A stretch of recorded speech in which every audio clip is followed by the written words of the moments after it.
네, 안녕하세요. 동일교회 성경대학 2강입니다. 오늘은 갈라디아서 두 번째 시간을 가져보도록 하겠습니다. 오늘 말씀에서는 바울의 간증이 나오게 됩니다.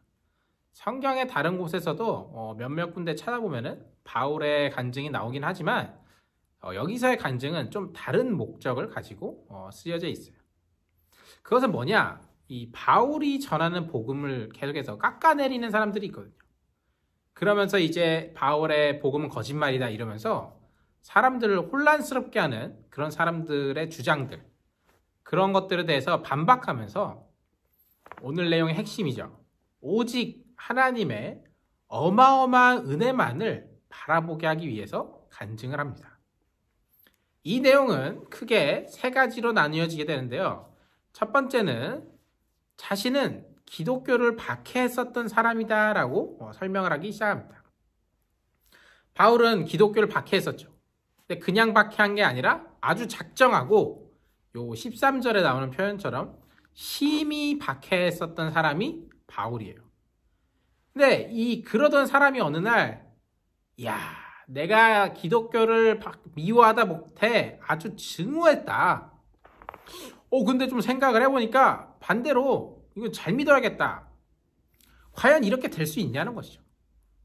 그건 불가능한 겁니다. 이 바울이 어떤 사람이냐면 그 스데반 집사님이 순교할 때도 같이 있었던 사람이에요. 스데반 집사님은 순교할 때 자신이 얼마나 예수님을 확신 있게 믿는지를 온몸으로 보여줬어요. 근데 그걸 보면서도 저런 사람도 있구나. 나 예수를 한번 믿어봐야겠다. 전혀 그러지 않았어요. 그 사람이 거기서 예수를 전하다 죽어도 꿈쩍도 하지 않았던 사람이 바울이에요. 그냥 꿈쩍도 하지 않은 게 아니라 이 심히 박해했던 사람, 그 사람이 바울이죠. 그러니까 궁금한 건 이겁니다. 그런 사람이 어떻게 예수를 따르기 위해서 목숨을 거는 사람이 될 수 있느냐? 여기에 대해서 성경은 다음과 같이 말하고 있습니다. 11절인데요. 형제들아, 내가 너희에게 알게 하노니 내가 전한 복음은 사람의 뜻을 따라 된 것이 아니니라. 사람의 뜻을 따라 된 것이 아니니라. 내가 혼자 계획하고 생각하고 이 괜찮은 게 있는데 내가 기독교란 걸 생각해 보니까 잘못 알고 있었구나. 깨달았네. 그럼 이제부터 잘 믿어야겠다. 그렇게 해서 된 게 아니라는 거예요. 그러면 바울은 과연 어떻게 변할 수 있었을까요? 12절에 이는 내가 사람에게서 받은 것도 아니요 배운 것도 아니요 오직 예수 그리스도의 계시로 말미암은 것이라. 오직 예수 그리스도의 계시로 말미암은 것이라. 주의할 게 있습니다. 자, 여기서 잘 들어보세요. 이게 주의하셔야 되는데 바울은 지금 환상을 본 게 아니에요. 막 자다가 막 꿈 중에 뭔가 보인다 이게 아니에요. 예수 그리스도께서 바울이 있는 그 시간과 공간에 나타나신 거예요. 실제로 나타나셔서 그 장소에서 바울에게 계시를 하신 거죠. 그러니까 이걸 바울이 복음을 상상으로 받아들였다, 꿈꾸다 받았다, 그렇게 받아들이면 안 돼요. 예수님을 통해서 직접 받은 복음입니다. 그래서 환상이라고 하면 안 되는 거죠. 예수님에게서 직접 받았다는 걸 뭘 의미하느냐? 예수님을 직접 만났다는 것이고, 그렇기 때문에 바울이 자기 스스로를 사도라고 할 수 있는 거죠. 자, 여기까지는 지난번에도 다뤘던 내용이죠. 두 번째입니다. 이렇게 이야기를 하면 이런 의심을 할 수도 있어요. 너 사도들이랑 친한 거 아니야? 베드로나 야고보나 그런 사도들 따로 만나가지고 배워갖고 온 거 아니냐 이거죠. 예를 들면 이런 겁니다. 온라인 강의를 들은 거예요. 베드로의 성경대학 이런 걸 듣고 와가지고는 이제 내가 복음이 뭔지 알겠다. 배웠으니 그대로 해서 써먹자. 바울의 성경대학 이렇게 써먹은 거 아니냐 이거죠.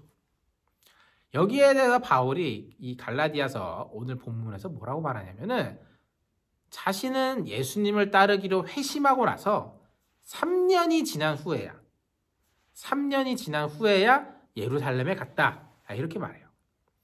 거기서 다른 사도들을 만났을 때도 또한 어떤 것도 뭐 전수받거나 하지 않았다고 합니다.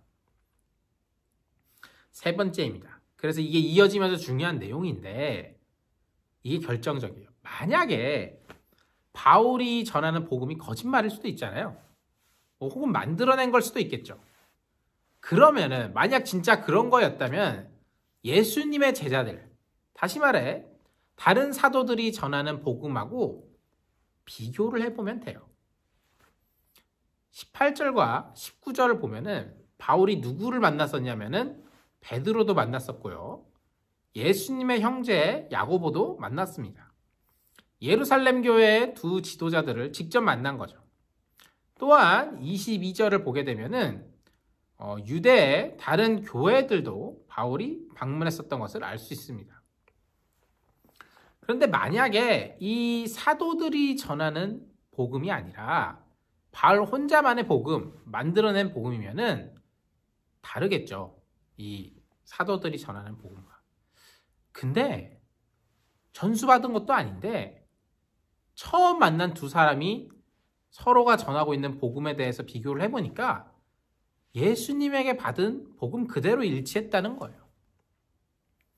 만약에 틀렸다면은 아예 그 다른 사도들이나 교회들에서 이렇게 말을 했겠죠. 야, 그 바울이라는 그 사람 말 잘하더라. 야, 말도 그럴듯하게 하고 생각도 아주 그냥 참신해. 좋아. 그 이야기 괜찮더라고. 근데 주의할 게 하나 있는데 그거 다 바울이 지어낸 이야기다. 우리는 예수님에게 그런 식으로 배우질 않았어요. 그러니까 바울이 하는 말은 그럴듯하긴 한데 그냥 자기 막 이 말에서 입에서 나온 대로 막 말하고 있는 거예요. 한마디로 사기꾼입니다. 오늘로 치면은 아예 이단 정죄를 당했겠죠. 근데 중요한 게 뭐라고요? 이 사도들이 전하는 복음과 바울이 전하고 있는 복음이 똑같았다라는 거예요.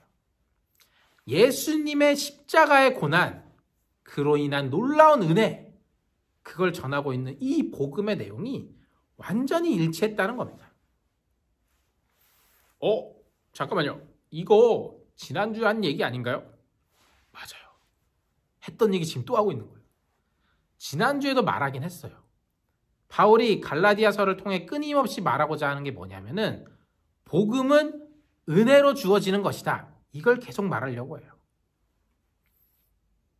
여러분 근데 이거는 계속 반복돼야 됩니다. 왜 그러냐면은 우리의 삶 속에서도 우리가 기도할 때에도 우리가 생각할 때에도 혹은 우리가 말하는 그 모든 것들 안에 저희 같은 목사나 전도사님들은 설교를 하거나 가르칠 때에도 이 예수 그리스도의 은혜가 있느냐? 있어야만 돼요. 야, 오늘은 예수님 얘기도 좀 해줬으면 좋겠다. 그게 아니에요. 있어야 돼요. 우리의 마음과 생각과 말 속에 예수님의 은혜가 있느냐? 있어야만 한다는 거예요. 그러면 이제 본격적으로 바울의 간증에 대해서 좀 알아보려고 합니다. 바울은 어떤 사람이었냐? 아까도 얘기한 것처럼 진짜 그냥 나쁜 사람이었어. 하나님의 교회를 정말로 심히 박해하고 아예 멸하려고 했던 사람. 예수님을 만난 다메섹 길은 어떤 길이었냐면은 더 많은 기독교인들을 잡으러 가던 도중이었어요. 그의 마음은 어땠겠습니까? 야, 신난다! 아니죠. 와, 이 증오가 아주 가득해 있었어요. 이 예수쟁이들 아주 가만두지 않겠다. 또 바울은 어떤 사람이었냐? 유대교, 즉 율법에 있어서는 이 사람만큼 철저한 사람이 없었어요. 누구보다 열심히 따랐던 사람이 바울이에요. 이 말은 뭐냐? 바울이 지금 이런 간증을 하는 거예요. 내가 너희가 말하는 그거 다 해봤다. 한마디로 내가 그 누구보다 열심히 다 해봤는데 그래서 아는데 이게 아무리 율법을 열심히 지켜도 하나님께 받아들여질 수는 없더라. 율법 열심히 지키면 우리가 구원받을 수 있느냐? 그렇지 않더라는 거예요. 그래서 다시 한번 말하는 겁니다. 이제 여러분 슬슬 감이 오시죠? 필요한 건 뭐라고요? 오직 은혜. 은혜로 주어지는 복음뿐이에요. 그래서 바울이 지금 이 간증을 하는 게 뭐냐? 이 기독교에게 있어서는 심장박동과 같이 중요하고 생생한 증언인 겁니다. 바울 같은 인간도, 그러니까 은혜라는 건 한마디로 이런 자격 없는 사람들에게 대가 없이 값없이 베푸시는 하나님의 호의인 거예요. 우리의 사고와 심령에 강력하게 역사하셔서 삶을 변화시켜 버리시는 것, 이게 은혜입니다.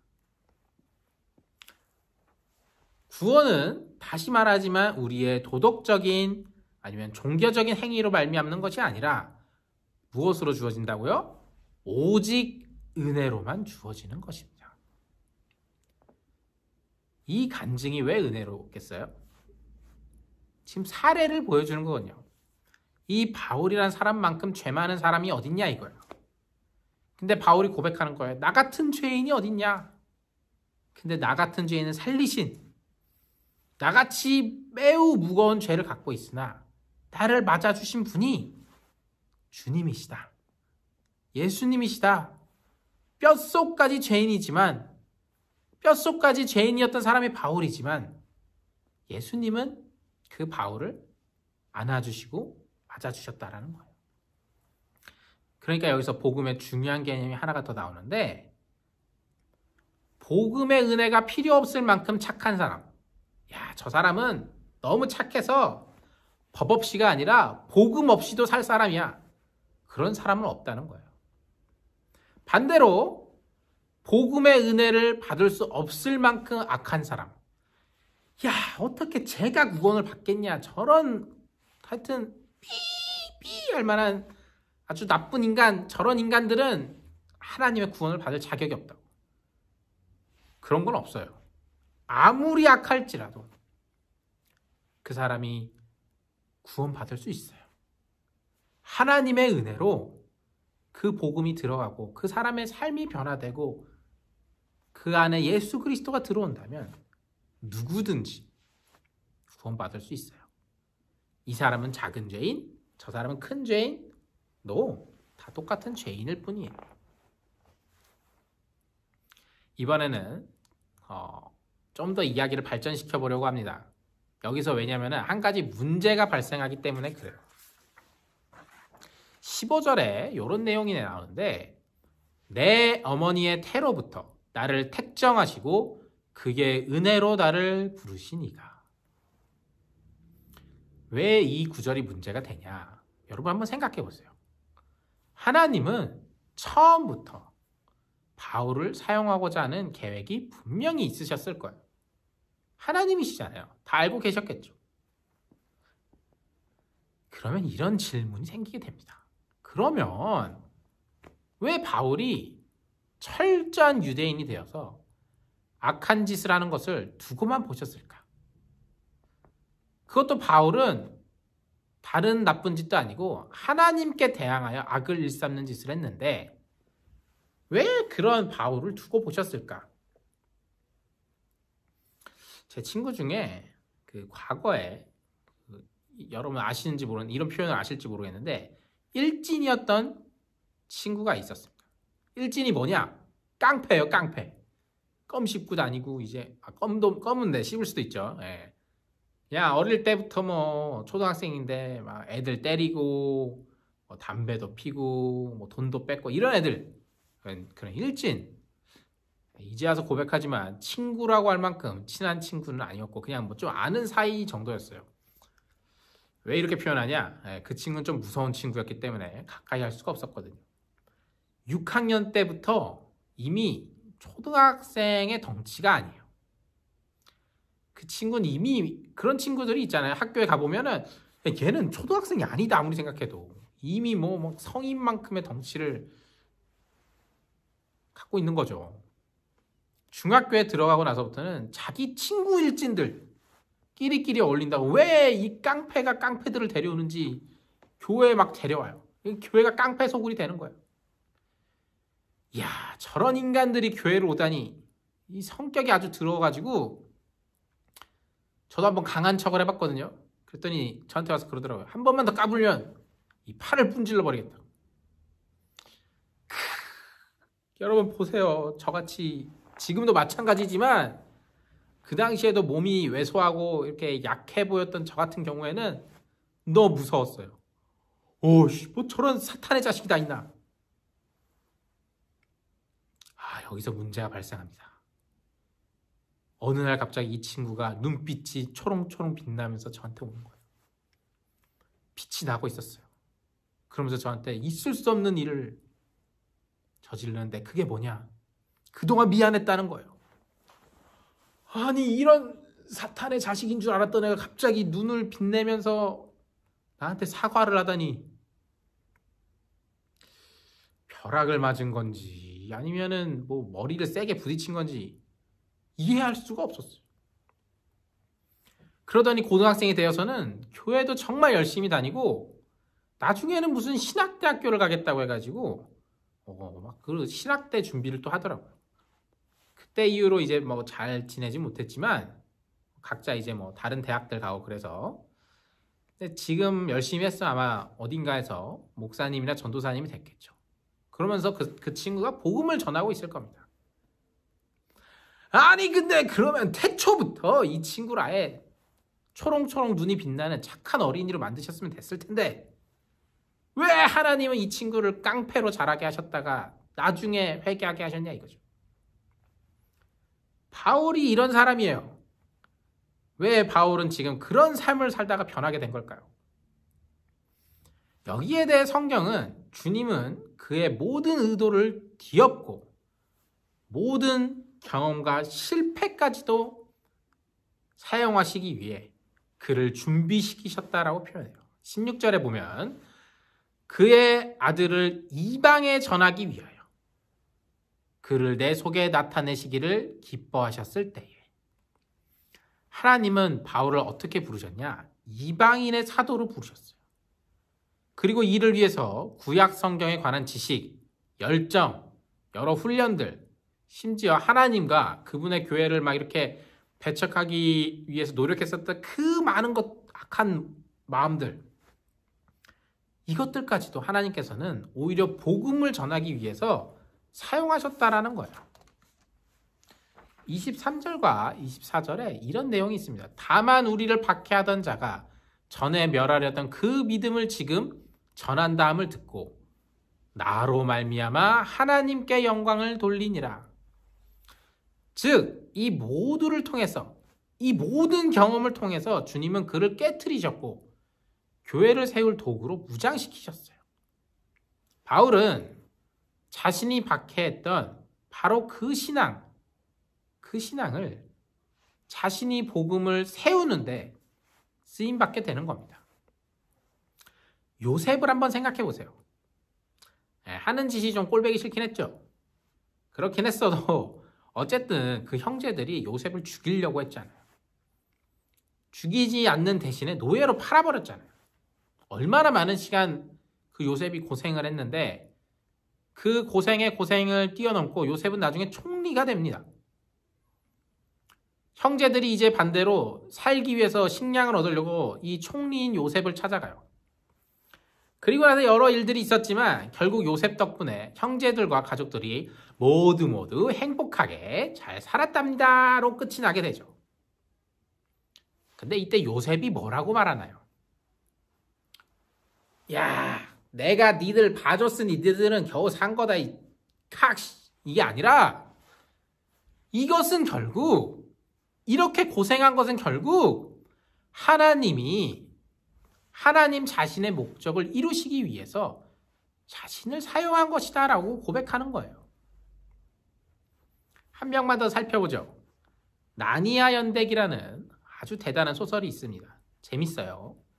해리포터만큼 재밌고 아주 판타지고 재밌습니다. 그리고 그 외에도 각종 기독교 서적들을 많이 쓴 C.S. 루이스라는 아주 유명한 사람이 있습니다. 이 사람의 스승이 누구냐? 커크 패트릭이라는 분이 이분의 스승이었어요. 이 사람은요, 하나님을 믿지 않아요. 그래서 대신에 논리적인 말을 아주 잘하거든요. 그래서 이 루이스를 아주 철저하게 훈련을 시킵니다. 이 논리적인 생각들을 통해서 절대로 신을 믿지 않는 사람이 되게끔 아주 철저하게 교육을 시키는 거예요. 자, 너가 머리가 있으면 생각해봐라. 자, 논리적으로 생각해봐라. 신이 있을 수가 있는지 없는지 한번 생각해봐라 하면서 아주 철저하게 가르치는 겁니다. 그런데 문제가 생겼어요. 이 경험들을 통해서 오히려 이 루이스라는 사람이 하나님을 너무 논리적으로 잘 믿는 거예요. 그래갖고 이 사람이 어떻게 되냐? 20세기에 수많은 사람들이 기독교를 공격할 때, 신이 어딨냐! 라면서 공격할 때 가장 논리적으로 변호했던 사람. 그 사람이 이 C.S. 루이스예요. 사실은 이 커크 패트릭이라는 사람은 하나님을 안 믿게 만들기 위해서 훈련시킨 거였는데 하나님이 그 훈련의 기간을 사용하셔서 오히려 C.S. 루이스라는 어마어마한 기독교 변증가, 기독교를 변호하는 사람을 만들어버린 거예요. 그러니까 바울도 이와 같습니다. 하나님은 바울의 실패와 경험을 사용하셔서 사람들이 예수님을 믿게 하셨어요. 바울은 예수님을 만난 순간 감격과 동시에 내가 예수님을 전하기 위해 부름받았구나. 이걸 깨닫게 돼요. 이것이 바로 바울이 설명하는 은혜로 주어지는 복음의 놀라움입니다. 그 즉시 변화가 일어난다는 거예요. 이 복음이라는 요 새로운 렌즈를 통해서 우리가 보면은 우리의 삶을 다시 돌아볼 수가 있어요. 실패와 죄를 통해서까지 우리를 준비시키고 빚으셔서 세상에서 은혜의 통로가 되게 하시는 하나님을 볼 수가 있습니다. 신명기 7장 7절에서 8절에 이런 말씀이 있습니다. 여호와께서 너희를 기뻐하시고 너희를 택하심은 너희가 다른 민족보다 수효가 많기 때문이 아니니라. 너희는 오히려 모든 민족 중에 가장 적으니라. 그런데 8절에 그 다음에 바로 이어서 이런 말씀이 나오는 겁니다. 여호와께서 다만 너희를 사랑하심으로 말미암아. 여호와께서 다만 너희를 사랑하심으로 말미암아. 하나님은 우리를 쓸만해서 사랑하시는 게 아니라 아무런 이유 없이 사랑하신다는 거예요. 얘 괜찮네. 얘 쓸만하네. 얘 회개시키고 복음 전해주고 구원받게 하자. 그게 아니라는 거예요. 우리를 있는 그대로 아무 이유 없이 사랑하시는 게 복음이라는 겁니다. 주님의 이 사랑은 절대로 변하지도 않고 사라지지도 않아요. 이것이 바로 은혜입니다. 그냥 은혜도 아니고 오늘의 제목처럼 기막힌 하나님의 은혜입니다. 한 가지만 더 살펴보고 이제 마치려고 하는데요. 이제 이 내용들을 우리가 충분히 알았으니까, 은혜에 대해서 알았으니까 이 내용들을 적용해보는 시간을 좀 가지려고 합니다. 그러면 하나님의 은혜 아래 살아가는 삶이란 건 어떤 걸까요? 바울은 예수님을 만났을 때 만난 동시에 자신이 다른 사람들에게 예수님을 전하도록 부름받았다는 걸 깨달았다고 했잖아요. 바울이 예루살렘에 올라간 것은 내가 얼마나 대단한 사람이냐, 아니 그런 걸 자랑하기 위해서 간 것도 아니고, 아니면 그곳에 있는 위대한 스승들, 예수님의 사도들이 있다던데 가봐야겠다 이렇게 해서 간 것도 아니고 연합을 위해서 간 거예요. 책임과 연합. 내가 이 복음을 깨달았구나, 나 혼자 잘해먹겠다, 이게 아니라 책임을 갖고 그들과 연합해야겠다라는 생각을 한 겁니다. 무슨 말이냐면은 우리가 복음을 받았고 우리가 은혜를 받았다면요, 교회 공동체에서 깊이 뿌리내리기 위해서 노력해야 됩니다. 다른 성도들과 함께 그 공동체에 들어가지 않은 채 여기저기 아쉬운 것만 취하는 행태를 삼가야 돼요. 저기서 다들 열심히 찬양하고 있는데 아이고 열심히들 한다, 나 때도 그런 때가 있었거든, 이거 안 된다는 거예요. 야, 구역 예배 열심히들 하네, 아이고 난 많이 했으니까 이제 좀 쉬어야겠다, 몰라, 안 된다는 거예요. 이렇게 가면 안 돼요. 쟤들은 사서 고생하네, 야 왜 저거밖에 못할까, 이거 고쳐야 됩니다. 그리스도인의 삶이라는 거는 그리스도로 말미암아 하나님하고의 관계에 뿌리를 내리고 다른 성도들과 연합하여 중요한 내용이 나옵니다. 그들을 섬기는 삶이에요. 섬기는 삶. 바울의 삶은 변화됐어요. 그리고 다른 사람들을 섬기는 삶으로 변화가 됐어요. 그러면 어떤 결과물이 나오느냐? 사람들이 바울을 보면서 오, 위대하신 바울. 그게 아니라 바울을 통해서 하나님을 사랑하게 된다라는 거예요. 섬기는 삶을 사는 사람의 특징은 그거예요. 야, 저 사람에게서 하나님이 보인다. 저 사람에게서 그리스도의 향기가 보인다. 저 온유한 마음에 저 은혜가 넘치는 삶 속에서 내가 예수님을 느낀다. 그게 아닌 사람들은 그 사람만 보여요. 우리가 하나님께 순종하길 원하는 것은 하나님의 구원을 얻어내기 위해서가 아니에요. 내가 이렇게 열심히 순종하면 내가 구원받겠지. 아니에요.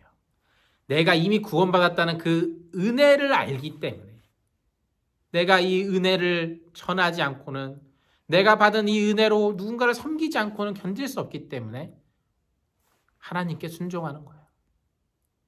우리가 하나님의 방식대로 살아가는 것은 그분의 자녀가 되기 위해서가 아니에요. 우리는 이미 그분의 자녀예요.